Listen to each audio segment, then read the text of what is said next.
বন্ধুরা, প্রত্যেক দিনের ঘর ঝাড়ু দেওয়া কিংবা ঘর মোছার ঝামেলা একেবারে শেষ হয়ে যাবে। হ্যাঁ, তোমরা ঠিক শুনেছো। তাও আবার বিনা খরচে হবে এই বোতলের চমৎকার। ফেলে দেওয়া বোতল দিয়ে যে এত সুন্দরভাবে আমরা এত ভালোভাবে এত টাকা পয়সা বাঁচিয়ে নিতে পারি কল্পনাও করা যায় না।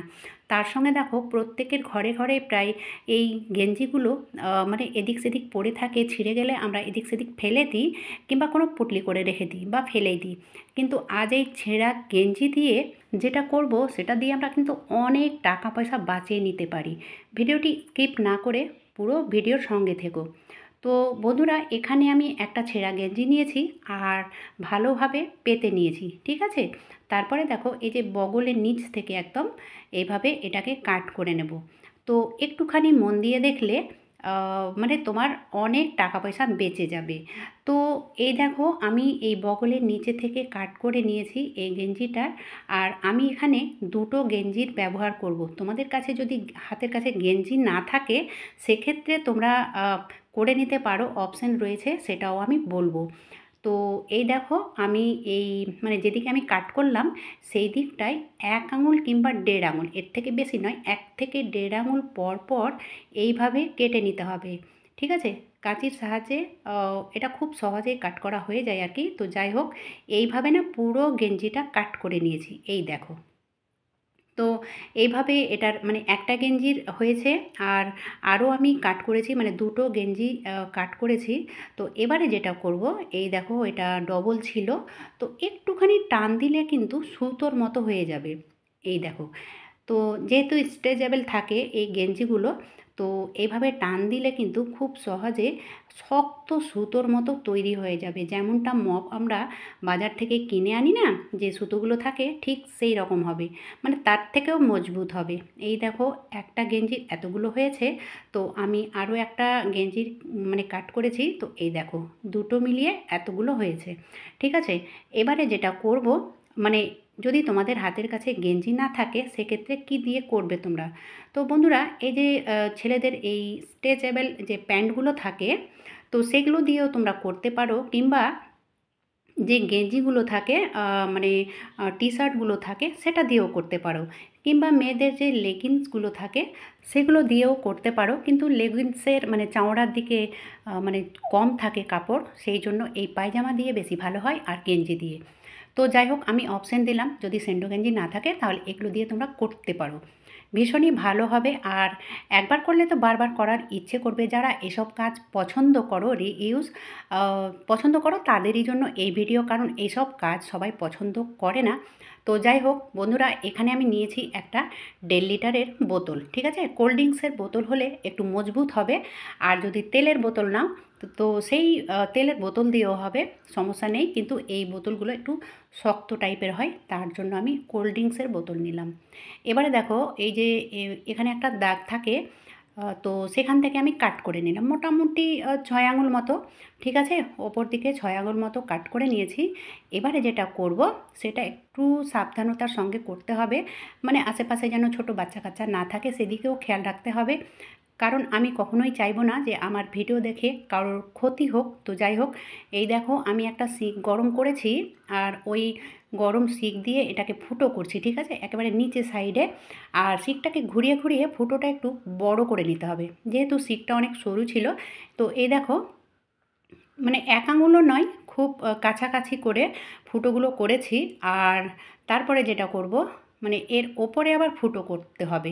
তো একটু তোমরা লক্ষ্য করো যে ওপরে আমি ফুটোটা কোথায় করছি, নিচের যে দুটো ফুটো রয়েছে তার মিডিলের ওপরে করছি, ঠিক আছে। খুব বেশি ওপরে নাই, তবে ওপরে। এই দেখো নিচের ফুটোর দুটোর মিডিলে আমি ফুটো করছি, ফুটোর ওপরে ফুটো করিনি, ঠিক আছে। তোমরা দেখে হয়তো বুঝতে পারছো, যখন করতে লাগবে তখন ঠিক বুঝতে পারবে ব্যাপারটা। এবারে এই যে আমি সুতোগুলো তৈরি করে রেখেছি এগুলোকে এর মধ্যে সেট করব।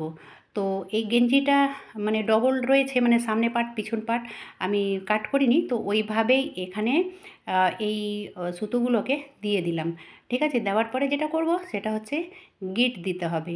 তো এই গেঞ্জিগুলো যেহেতু অনেকটা মজবুত হয়, তো একটা গিট দিলেই যথেষ্ট। তো আমি এখানে দুটো গিট দিলাম, তোমরা চাইলে একটা গিট দিয়েও রেখে দিতে পারো।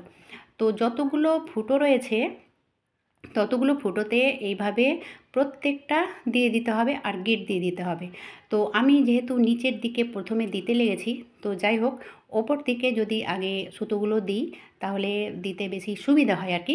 তোমরা যখন করতে লাগবে না তখন ওপরের ফুটোগুলোতে আগে এই সুতোগুলো দেবে, তারপরে নিচের মানে ফুটোগুলোতে সুতোগুলো দিবে, তাহলে সুবিধে হবে। তো যাই হোক এইভাবে একটা কিংবা দুটো গিট দিয়ে তোমরা এটাকে এই রকম করে নেবে। তো এইভাবে আমি পুরোটা করে নেবো আর কি। তো এই দেখো আমি নিচের সাইডে পুরোটা করে নিয়েছি। তো একটা ফুটোতে যেহেতু আমি একটাই সুতো ভরেছি, তোমরা চাইলে না একটা ফুটোতে ডবলও দিতে পারো, মানে দুটো করে দিতে পারো। তো বাকি যে ওপরের ফুটোটা রয়েছে তো সেখানেও আমি এই সুতোগুলো দিয়ে দেব। তো এখানে সুতোটা দেওয়ার পরে দেখো গিঁটটা দিতে হবে সেই ফাঁকা জায়গায়, ঠিক আছে? মানে সুতোর ওপরে নয়, যেহেতু আমি দুটো ফুটোর মিডিলে ফুটোটা করেছি ওপর দিকে, তাই এখানে একটু স্পেস রয়েছে, তো সেখানেই গিঁটটা দিতে হবে। এই দেখো তেমন কিছু নয়, এটা সবাই করে নিতে পারবে। তো যাই হোক এইভাবে আমি পুরোটা আবারও দিয়ে দেব। এই দেখো বন্ধুরা পুরোটা দেওয়া হয়ে গেছে, তবুও কয়েকটা সুতো থেকে গেছে। তো কয়েকটা সুতো নষ্ট করে তো লাভ নেই, তো আমি মানে এর ওপরে যেগুলোতে সুতো ভরা রয়েছে আবারও আমি এর মধ্যে দিয়ে দেব কয়েকটা সুতো। তো যাই হোক আমি আগেও বললাম তোমরা যদি চাও তাহলে একটা ফুটোর মধ্যে দুটো সুতো দিয়েও করতে পারো, তাহলে বেশি ভারী হবে আর অনেকটা ঘন হবে। তো এটা মানে মেন কথা হচ্ছে এই মপটা আমি তৈরি করছি দুটো গেঞ্জি দিয়ে, ঠিক আছে? দুটো স্যান্ডো গেঞ্জি দিয়ে। এবারে নিয়েছি আমি পুরনো একটা মোছার যে লাঠিগুলো নষ্ট হয়ে যায়, তো সেগুলো একদিকে রাখা ছিল, তো এটাই আমি ব্যবহার করব। তো এই দেখো বন্ধুরা এটা যেহেতু লুজ মানে বেরিয়ে যাচ্ছে, সেক্ষেত্রে খুব সহজ একটা পদ্ধতি রয়েছে এটা টাইট করার জন্য, খুবই সহজ, সবাই পারবে।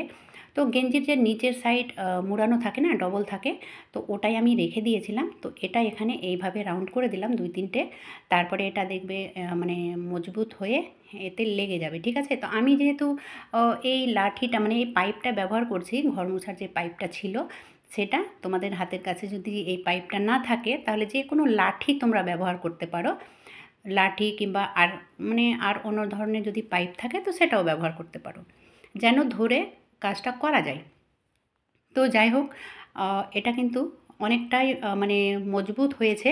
এরকম ভিডিও আমি মানে 2 বছর আগেও আপলোড করেছি। তো যাই হোক তৈরি হয়ে গেছে ঘর মোছার, বিনা খরচে 1 পয়সা খরচ না করে তৈরি হয়ে গেছে, মানে ফেলে দেওয়া জিনিস দিয়ে। ভিডিওটি যদি তোমাদের ভালো লেগে থাকে তাহলে অবশ্যই একটা লাইক করে দিও। লাইক করার সঙ্গে সঙ্গে চ্যানেলে নতুন হয়ে থাকলে চ্যানেলটাকে সাবস্ক্রাইব করে রেখো, তাহলে নিত্য নতুন ভিডিওর নোটিফিকেশান সব থেকে আগে পেয়ে যাবে। আজকের মতো এখানেই শেষ করলাম। এতক্ষণ আমার ভিডিও দেখার জন্য ধন্যবাদ।